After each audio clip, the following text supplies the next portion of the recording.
चम चम के रूप वहाँ के मधुर मीठ मुस्कान, चम चम चम के रूप वहाँ के मधुर मीठ मुस्कान, तोहरक लाली प्राण ललैया नैना मारे जान, लागे सजनिए लागे सजनिए अंगना में उतरल आई जान, लागे सजनिए अंगना में उतरल आई जान।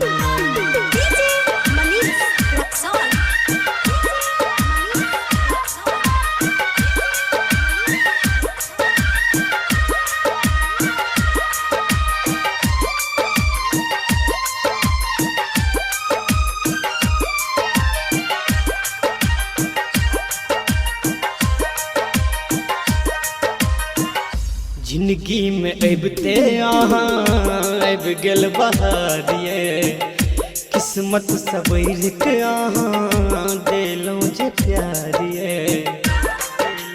हाँ जिंदगी में अबते यहाँ अब गल बहारिए, किस्मत सबैर के यहाँ दिलों जे प्यारिए।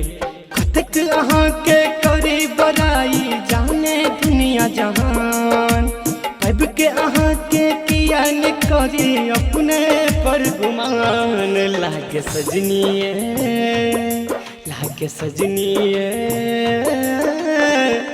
अंगना में उतरल आई जान, लागे सजनिए अंगना में उतरल आई जान।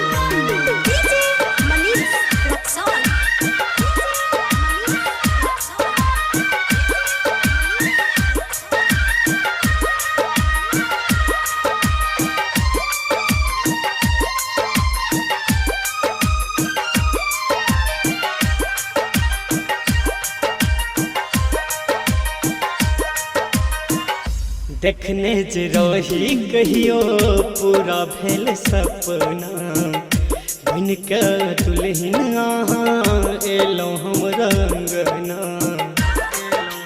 हाँ देखने जे रही कहियो पूरा भेल सपना, बन के दुल्हन अहाँ एलौं हमरा अंगना। जोड़ी सलामत रहे अपन ये करत अटूट भगवान, मनीष राजकुमार सदखन मांगे यह वरदान, लागे सजनिए अंगना में उतरल आई जान, लागे सजनिए अंगना में उतरल आई जान। Mix by RVS studio Delhi.